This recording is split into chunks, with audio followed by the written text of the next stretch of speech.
John chapter 12 verse 26 Niv. Whoever serves me must follow me, and where I am, my servant also will be.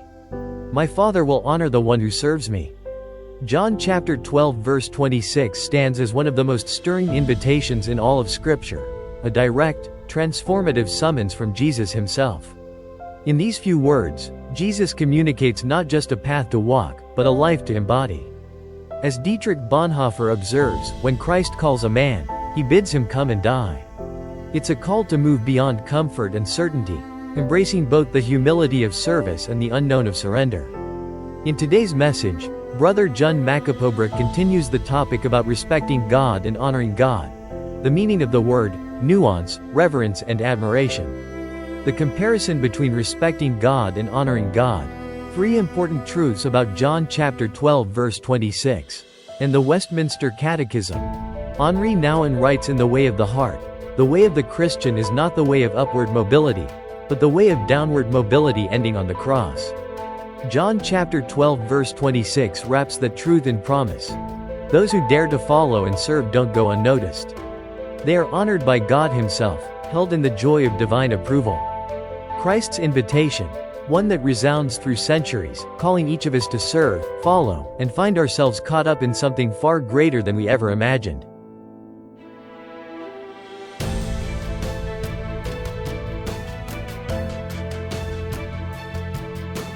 Ako nagapati nga disto ultimate topic, respecting God and honoring God, are the ultimate purpose sa tao nga nagakabuhi diri sa kalibutan. Kako nang isa ka tao o grupo sa mga tao nga magtaliwan sa sini nga kalibutan, nga hindi isa ka-eksperyensya sa pagrespeto sa Dios kag pagpadungog sa Dios, he is measuring the minors.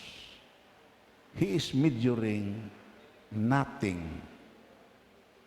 Tukay amo nimo ato na malantaw karon. Reverence o fear of God, mindful speech and gratitude. It is an internal.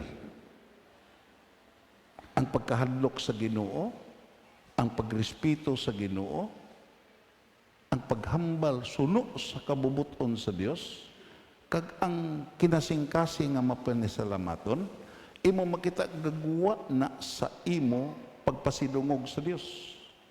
Mangin ang imo pagsimba, ang imo pagkamatinumanon, that is an external, that is an outward manifestation sa imo pagrespeto sa Dios. Kagdayon ang imo pag-alagad sa iban, ang holy life, kag ang giving of sacrifice. I would like to, sa paghatag sa inyo sing ideya, tungo kay ako nagapati, amo na ning ultimate sa mystical union mo. Why na maglabaw sini? Tungod kay ang mga tao nga dalon sa langit, mga tao na nagarespeto sa Dios, mga tao na nagapadungog sa Dios, na nga natandog ko sa kabuhi ni Sister Teria, pagpakan na ito na Ginoo. Ang ihandom nga musimba gid siya. Ining katitism, pamilyar ni sa mga Katoliko, may gitog katitista. Pero hindi lang ang Katoliko nagapraktis ini.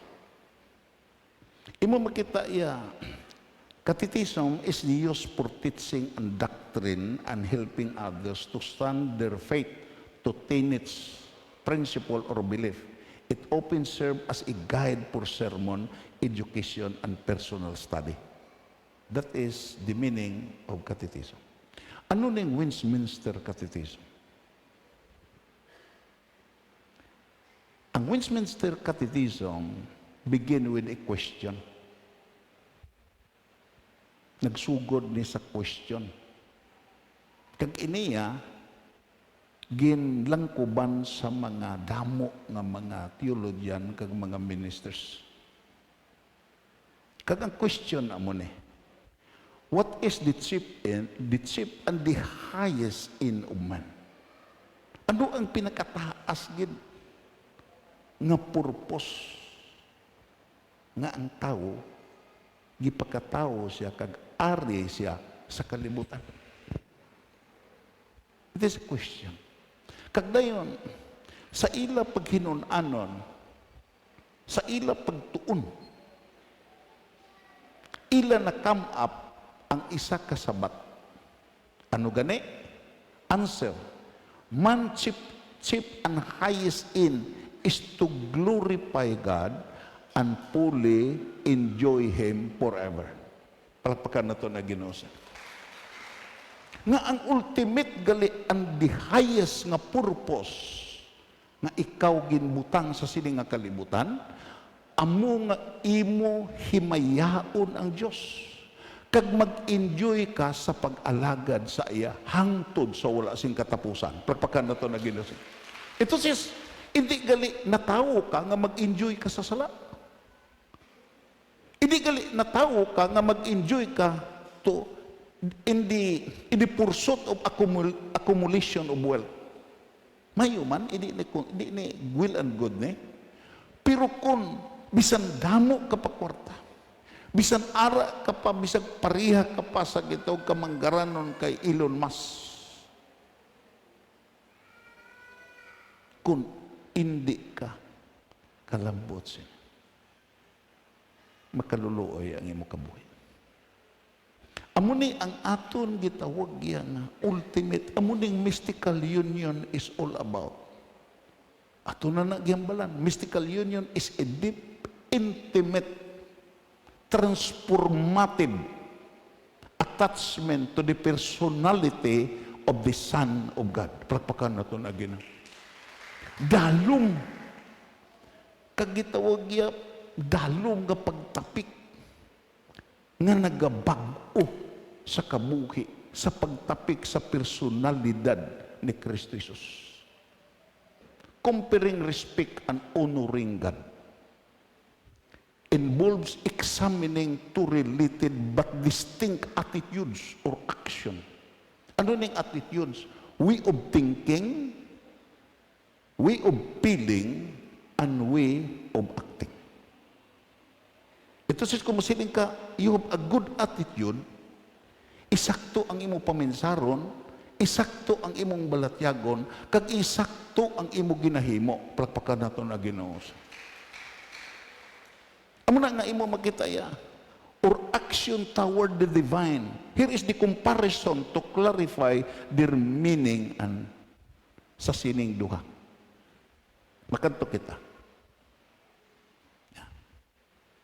Aton makita dre ang word nga aspect, respecting God and honoring God.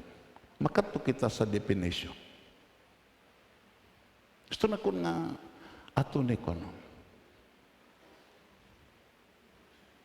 Kaya mo lang ako nagapati nga ina ba lang sa pag-alagad na ton, hindi tamurag na luwas. Kay inang murag na luwas, delikado na. Kay way gina na luwas. Patublang hambal na kon sa inyo, parehas na sa nagsiling ang iya kong pare, mura magasakit ning akong ulo. Siya pare, ang maayo sina, mutumar kag mura pug tablitas, agod nga murag maayo kapod. Nagpaintindi, sa magakabuhi ka sa sining nga kalibutan. Kung siguruhon mo ang imo imbilin sa imo panimalay, kung siguruhon mo ang imo edukasyon, hindi na problema. Siguruhon mo ang imo kaugmaon, hindi na problema. Dira sa gitog aspect sa material ng mga butang. Pero labaw sa tanan, siguruhon mo ang imo kaluwasan. Palakpakan na ito na Ginoo.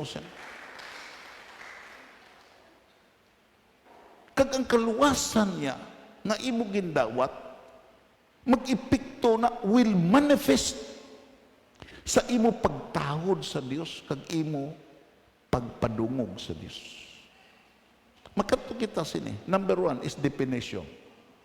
Kitong kay tandugon talang jutay ang atong teksto karon. Showing deep admiration. Ang gitawag gali nga respecting God, showing deep admiration, reverence, and acknowledgement of God's nature and authority. Balikon na kon, basahon na ton. Showing deep admiration, reverence, and acknowledgement of God's nature and authority. Ano ning word nga admiration?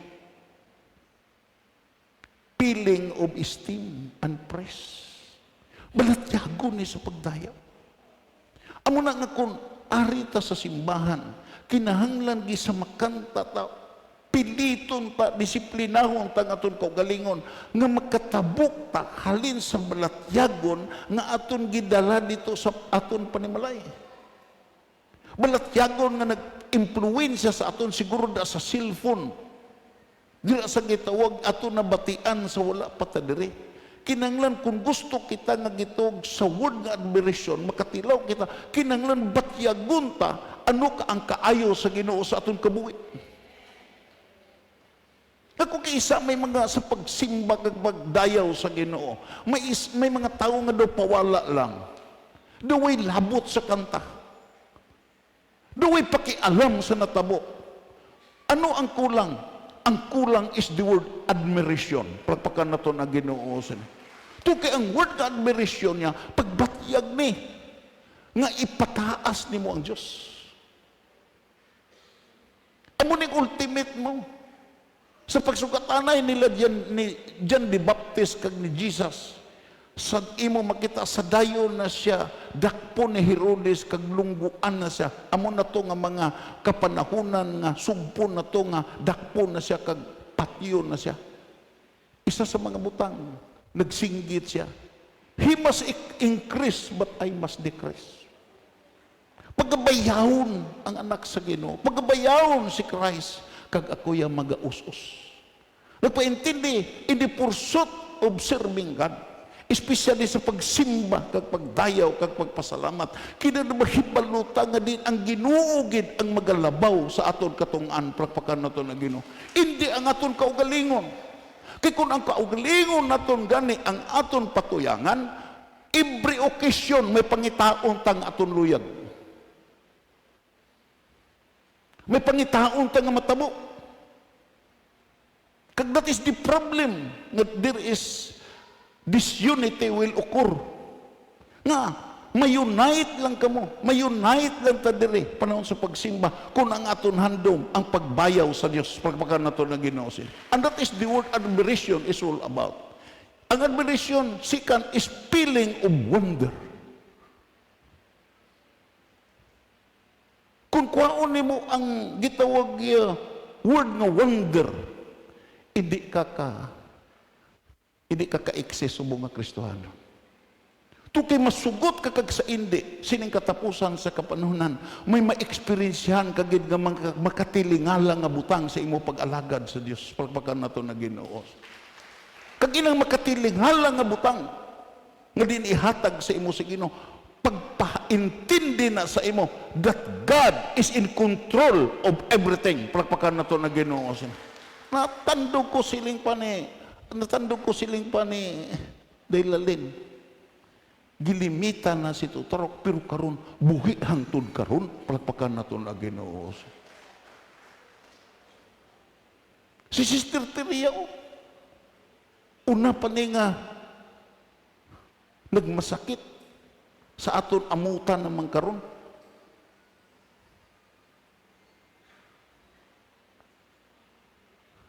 Hindi kay grabe kaayo, Sister Rose Arboleda. Pero ano ang katingalahan? Nga hangtod karon buhi, palakpakan na ito na Ginoo. Ito says nga, when you approach God, kinanglan manghibalo ka, anong makatilingala nga mga butang nga ginhimo sa Diyos ay? Feeling of pressure. Sa dira nga, ari ka sa simbahan niya, magkakalipay ka nga nakaabot ka Domingo, palakpakan na ito na Ginoo. Ang pagsimba hindi ni enduring. Although nga ini gibalot sa sacrifice. Kung imo lang taon niya enjoying ni, nakaabot ka, nakamata ka, gipakaon ka. Sino man hindi mag-enjoy sila? Feeling of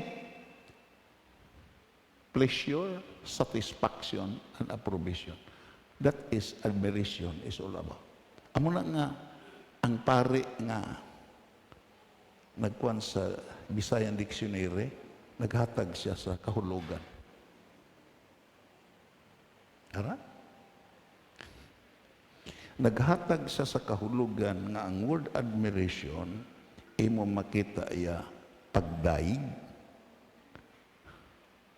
gitawag niya kahibulong, kahimuot, o pagmahal. Amo ni iya gikwan, kaibog nga may pagmahal. Na, hindi bala? Kung maibog ka sa babae, imo makita iya nga kag wala ang pagmahal. Ano ganit sa Tagalog? Pagnanasa yan. Amo na ang Diyos. Gimahal nimo ang Diyos. Para pagka na ito na Ginoo. Ano ang manifestation sa external giving God the highest regard through action? Kung ari ni nga respeto, ano ang magwa sa imo? Ano ang mamanifest mo of honoring God? Basahon na ton. Giving God highest regard through action. Hindi na magpabilin sa emosyon. Hindi na magpabilin sa hunahuna lang. Sa dira nga diin may pagtahod kag pagrespeto ka sa authority sa Dios, imo makita, imo tinguhaan nga ang imo pagtahod, pagrespeto sa Dios makita sa imo aksyon. Pagpakan nato na Ginoo. Amo na nga kung masiling ka karon, you have a deep admiration and reverence, acknowledgement of God's nature and authority, kag hindi ka ka-manifest, hindi ka kahatag sa Diyos sa gito, giving God the highest regard through action, worship, obedience, kag pagdayaw. Piki na, way ka pagtahod sa Diyos. Pagpakan na ito na Ginoo. Kag amo ning problema sa modern Christianity. Kag amo ning problema sa mga simbahan karon. Hindi ka manifest sa gitong the highest regard through action sa worship, sa obedience kag sa pagdayaw. Tungod kay sa tuod-tuod gilang waay respeto sa Dios. Everybody say amen. Tanawan ng kabataan mo nga hangtod karon ginadisiplina mo na karon. Way kakalipay sa imo kabataan. Bisan ano mo tudlo, sige yup-yup sigarilyo, sige gitog syabo, sige gitawag yung inom. Masiling na karon sa imo, nagtahod ko sa imo taynay, mapati ayan ka. Masiling ka giinto ko nimo nga amay. Pero kung ang imo bata, iya makita nimo ang ebidensya. An example lang sinyo. Dahil lalin, oh. Sa namasakit si ito Tarokya, nagniwang siya. Hindi ko nagsiling nga, tambok ni siya. May niwang, pero makita nimo ang paghugo ya. Nga. She is acting for the welfare sa iya ginikanan kay Tarok. And that is an act of showing,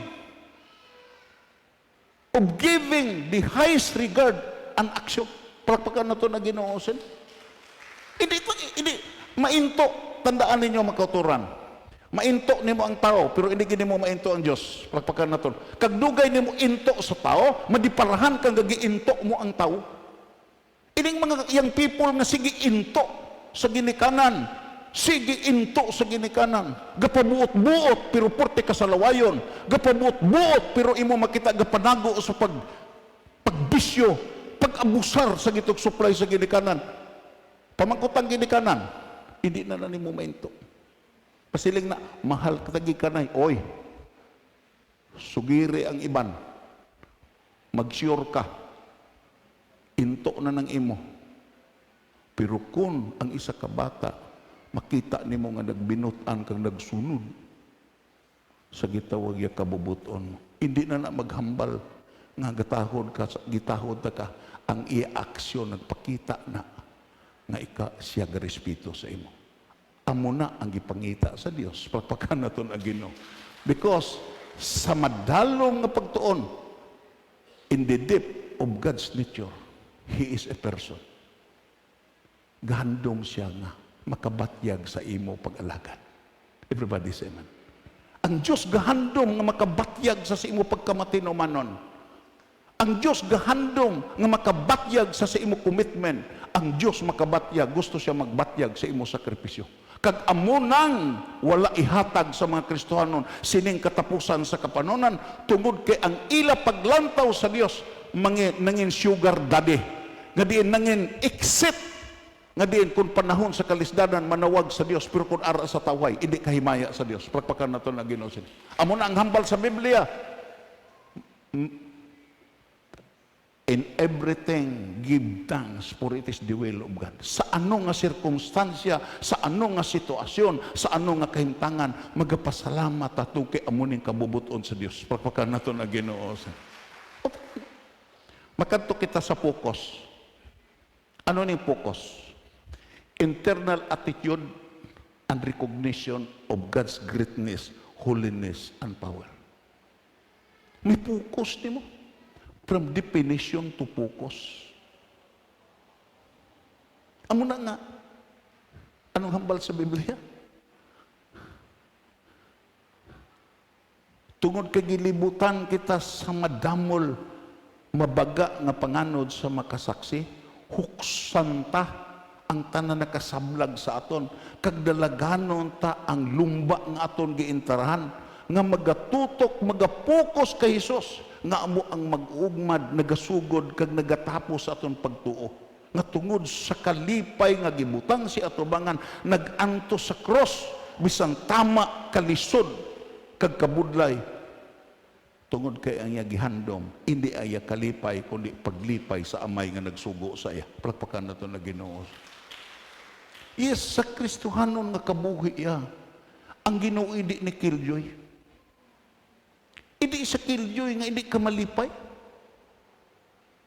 Tungod kay imo makita kung sa sining katitisim niya is to glorify and enjoy God. Hindi siya gusto nga magsige kag hibi. Hindi siya gustong magsige kag gitawag niya, magsige ka pangasubo. Hindi siya gusto sila. Amo gani na nga magtapik ka sa iya. Tuod nga pagtapik sa iya. Kaysa pagpangasubo mo, may ara nga isa nga maglipay sa imo. Everybody say amen. Magtapik ka nga tuod in the principle of mystical union. Agud nga panahon sa kapigaduhon mo, mabatyagan mo ang supply sa Dios. Pagpagan na ito na Ginoo sa ni. Ako wali sa kandiis gapon. Ari man ni Sereno. Way rason nga, humanly speaking, way rason nga magkalipay ang mga Philippian church. Way rason. Way porsyento nga malipay. Just imagine, sa Pilipos, damo ang palaway. Damo ang gitong mga tao nga way gapati sa cross. Ara sa sulod sa simbahan. Damo sa Pilipos nga din ang Diyos, hindi gali Diyos sa ila. Ang ila Diyos, ilatyan. May labot lang ang Diyos sa ila kabuhi kung may magpakaon sa ila. Siling di po sulmul, ini nga mga tao, ang Diyos na ilat yan. Kay kung may magpakaon sa ila, amo nang ila gitawag iya nga ginatahod. May posible bala nga magmalipayon? Wala. Pero ang pinakatahom lang kay may pila nga nakaintindi. Ang Ginoo gali, imo makita, way sagaagad sa majority. Nagaagad sa minority nga nakaintindi. Ining jutay nga parte sa iglesia sa Pilipos nakabatyag sa kinasingkasing nga kabalaslan kay Apostol Paul. Nga ilan nabatian nga si Apostol Paul na priso dito sa Roma. Nagpadala delegasyon. Ipanguluhan ni Epaphroditus. Kag nagpadala ining minority. Ining gitog jutay nga mga matutom. Ako nagapati, damo ta diri pero hindi tanan matutom. Everybody say amen. Pagpakan na itong Ginoo. Amo na ang mga matutom diri para sa akon, gitawag na ko ng mga ansang heros.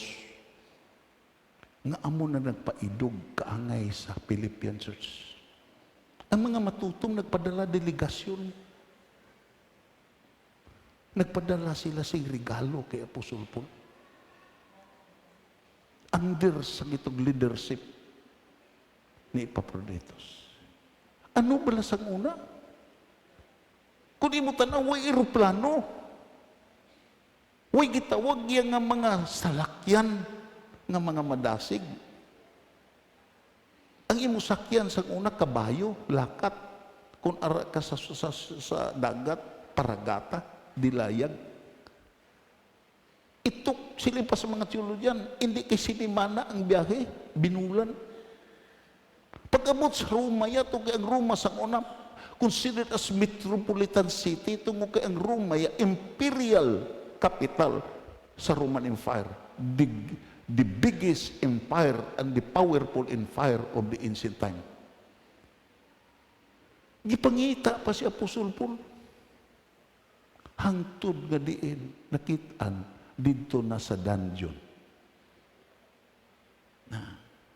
Nakikita ang delegasyon.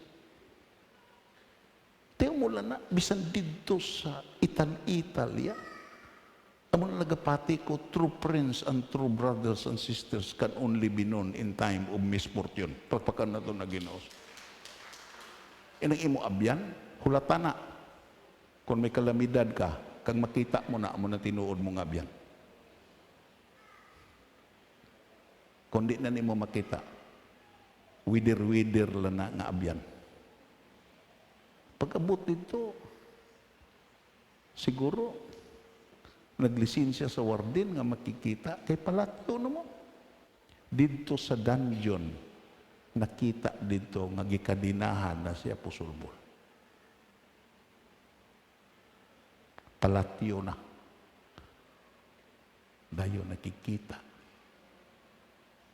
Dayon, nagsulat siya. Amo ng Philippian Epistle. Pertika dramatiko no na. Nabatian ko no sini nga delegasyon samtang ginasulat gakagilkil ang kadina nga gihigot sa kamot. Palatyo na mo. Pero nagsulat. Nagsulat sa joyful nga epistle. Kagdayon, sa katapusan, siling pa niya. Kamu lang nga iglesia nga nakakunik sa giving and receiving. Receiving and giving. Kamu lang. Sa gitukod na ko ng Ephesus, Colossian, imo makita iya nga tanan dira Ephesians, kamu lang ang nakadumdum sa ako. Kamu lang ang nakita na kundi sa dungeon. Sabi mo lang, ano ang regalo? Mamakita ya. Sa gihatag, hindi na to niya mapuslan. Hindi na to niya mapuslan. Kung may mapuslan, mag-idyutay na lang. Kung pagkaon amo na lang to, hindi na to. Pero gimbayaw ni Apostol Paul, siling pa ni Ora Robert, ginbayaw niya ang dulot sa Philippian church kang nagsiling siya. My God, repeat after me, my God will supply all your needs according to His riches in glory by Christ Jesus. Epaphroditus, puli ka sa Pilipos.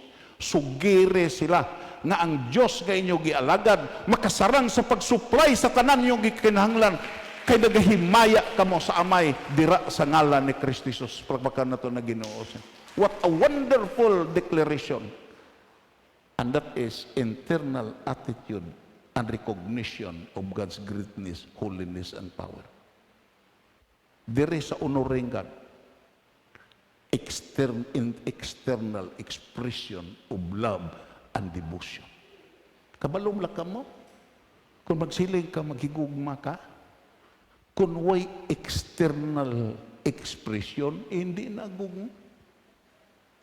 Everybody say, yeah. Kung maghigugma kaya, may external expression. And devotion by living according to God's will and commandments.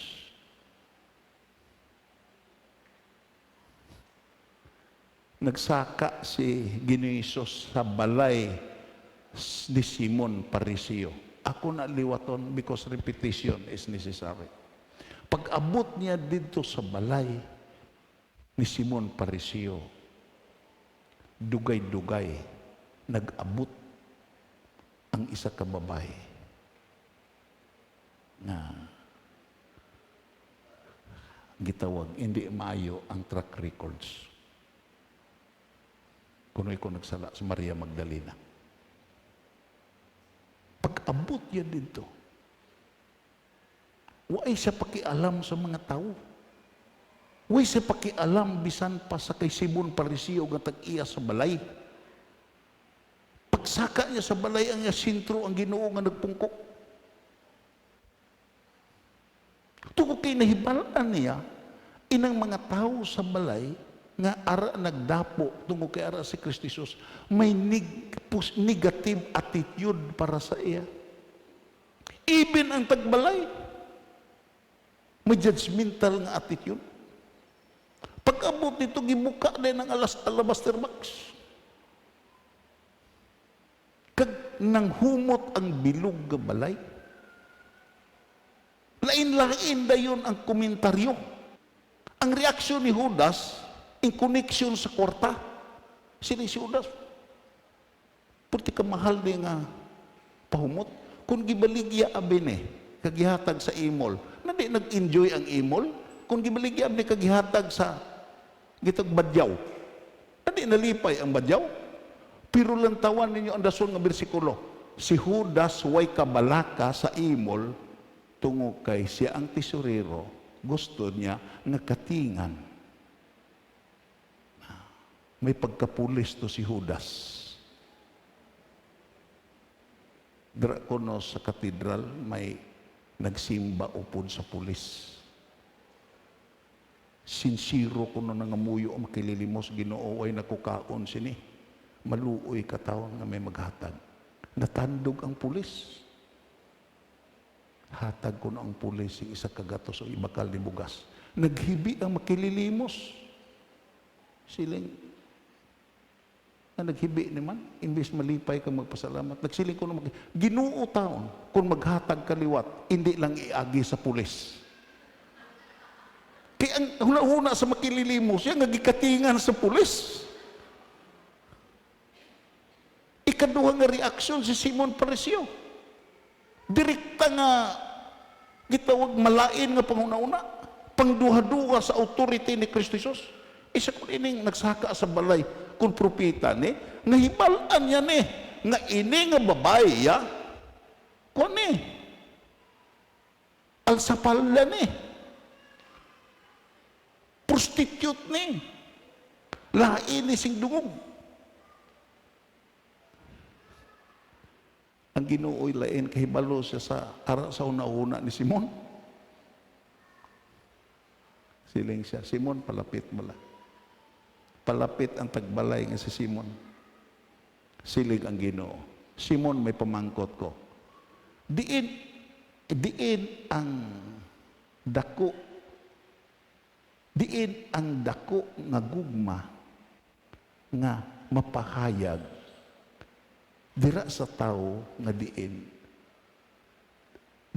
ang dako nga gugma nga mamanifest sa tao nga nakasala sing dako kag nakasala sing gamay. Si Simon mismo kay Pariseo nagsiling siya, kung dako sa sing sala kag ipatawad, dako ang gugma nga iyay pakita sa nagpatawad. Siling ginisos, correct. Isakto.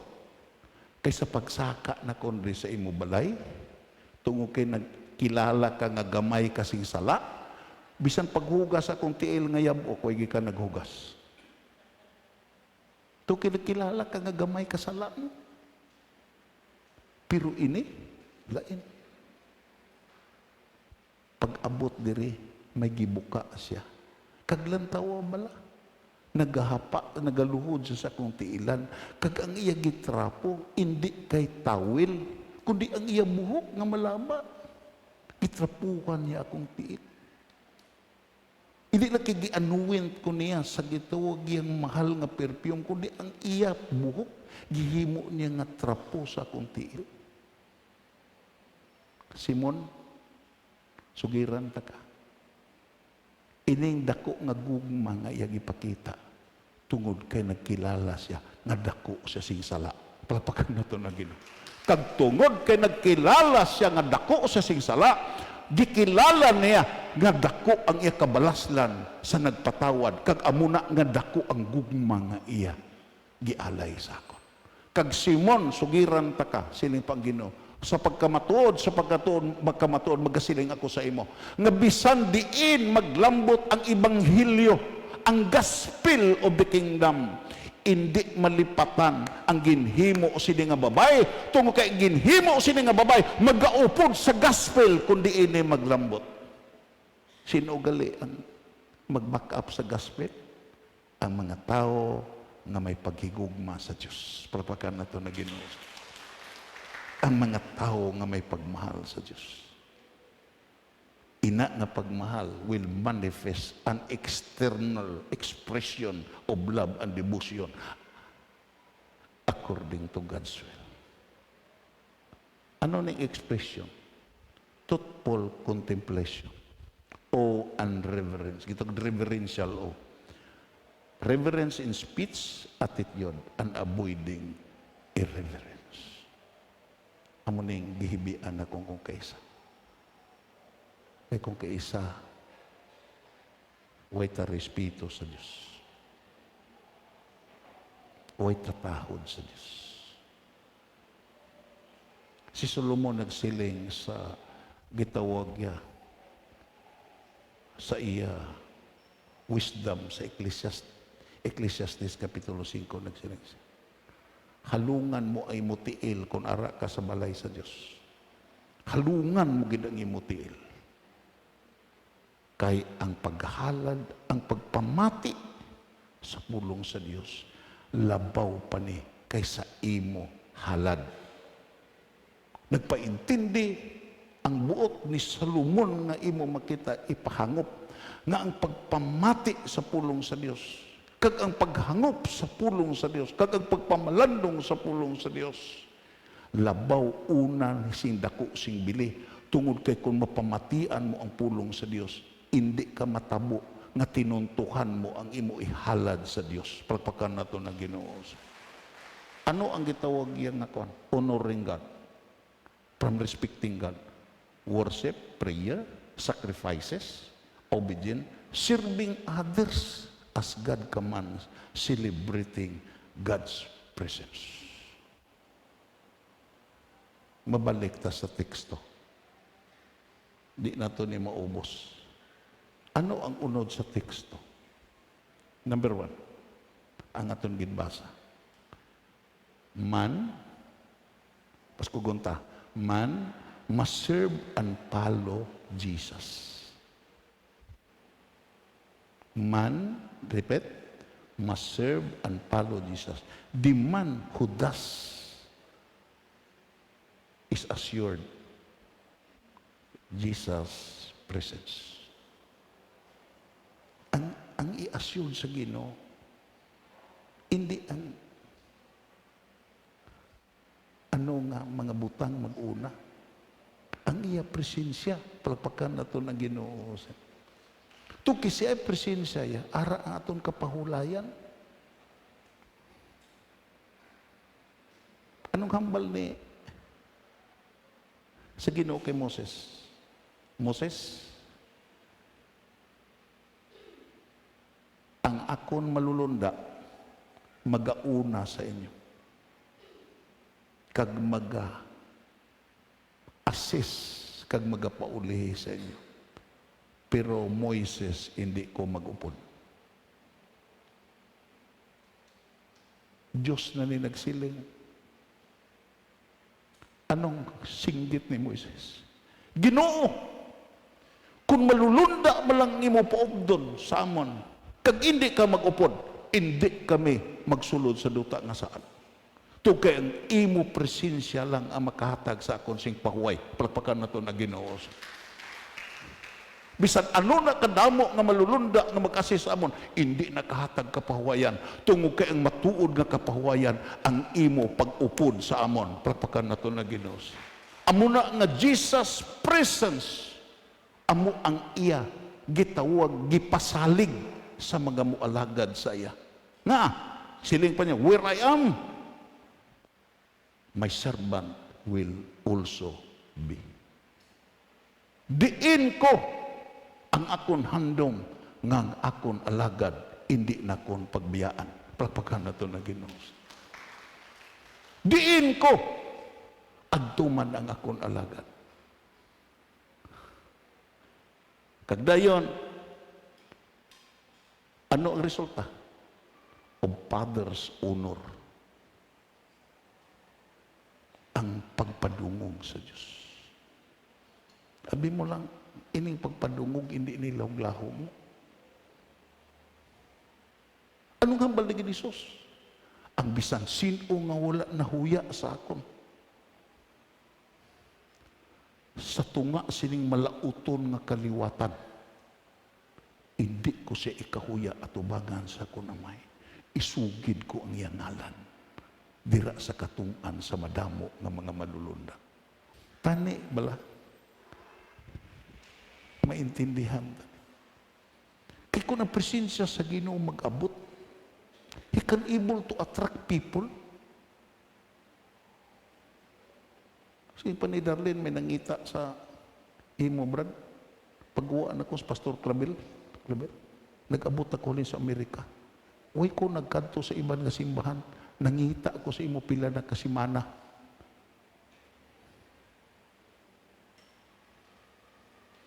Uy ko, ano ni nga tao? Wanis ni nga tao?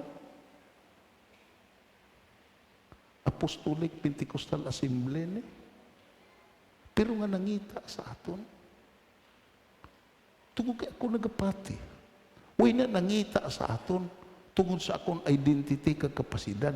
Uy na nangita sa aton. Kundi nangita na sa aton. Tungod kay may attractive power nga diin sa sini nga simbahan ara ang presensya sa Dios. Pagpakan natin na din. Amo na nga kung mabatyagan natin presensya sa Dios, aton respetuhon ng Dios. Aton unuron ng Dios. Aton padunggan ng Dios. Tukay kung basahon ta bala, liwaton ta pagbasa dayon. Ang bisan sino nga luyag mag-alagad sa akon, way ta ginapilit. Amo nang pinakatahom nga ginahibian ako sa Ginoo. Purti ka Ginoo, hindi ka gusto nga higtan kami. Hindi ka gusto nga pangilungan kami. Nagaagad ka sa amon luyag. It is a voluntary action. It is the evidence that you are created as a free will being. Ito says, pwede ka makasilang nga hindi ka luyag mag-alagad. Kag pwede ka kasilang nga luyag ka mag-alagad. Pero tanawa malauton ang consequences kung mag-alagad ka nga luyag ka mag-alagad. Padunggan ka sa Dios. Propaganda to na Ginoo sa iyo. Ubdan ka sa Ginoo. Tunugon ta mala pagbasa ang tista kantahan ng Ginoo. Ang bisan sino nga luyag mag-alagad sa akon dapat magsunod sa akon. Questionon ba lang na ito kaugalingon? Nag-alagad ta sa Diyos. Ginasunod ba lang na ito ng Diyos? Ginasunod ba lang na ito ng principle of generosity? Ginasunod ba lang na ito ng pagpangamuyo? Ginasunod ba lang na ito ng pagpuasa? Kaya nga madri, ang mga lagad sa akon magsunod sa akon. Agod, basko guta, agod nga kundiin ako, didto man ang akon alagad. Palakpakan na ito na Ginoo. Bisan magbiyahe ka, arang presensya sa Diyos. Bisan matulog ka, arang presensya sa Diyos. Bisan diin ka magkanto, arang presensya sa Diyos. Kag ang pinaka-importante sa tanan, to be an overcomer, hindi ang imo skill, hindi ang imo abilidad, ang presensya sa Diyos. Ang nag-upod ng Diyos, amo ng pinakadako nga bahay. Kay ining Diyos nga mag-upod sa aton uton kagabihan, to tell you the truth. I would like to repeat it with honesty. Imo makita, natistingan na ni, nga diin si Joseph ginbaligya, si Joseph ginbutang sa bubon, si Joseph imo makita kaduha bayari sa nagbakal, si Joseph nagkanto sa prisuan, pero nga naging gobernador sa Egypt tungod kay ang hambal sa Biblia. Ang Diyos nag-upod kay Joseph bisan sa prisuan.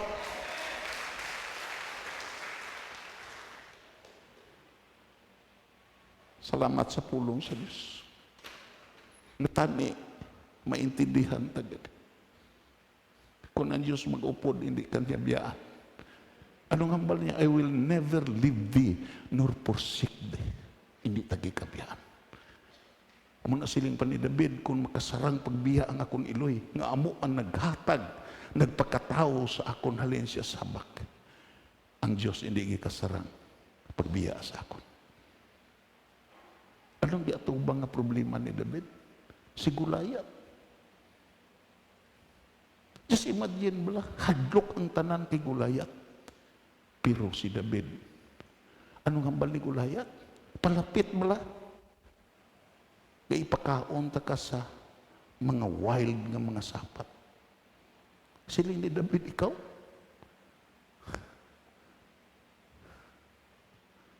Makigatubang ka sa akon, kasalig ka sa imo kadako, kasalig ka sa imo espada, kasalig ka sa imo taming. Pero ako, atubangon ta ka, kagpatyon ta ka, tungod sa ngalan sa Ginoo. Lapakan na talaga. May mga gulayat sa aton kabuhi. Ako may mga gulayat sa akon kabuhi. Kamu may mga gulayat sa inyo kabuhi. Itatanan may mga gulayat. Pero, ang solusyon sini, hindi ang aton abilidad, hindi ang aton skill.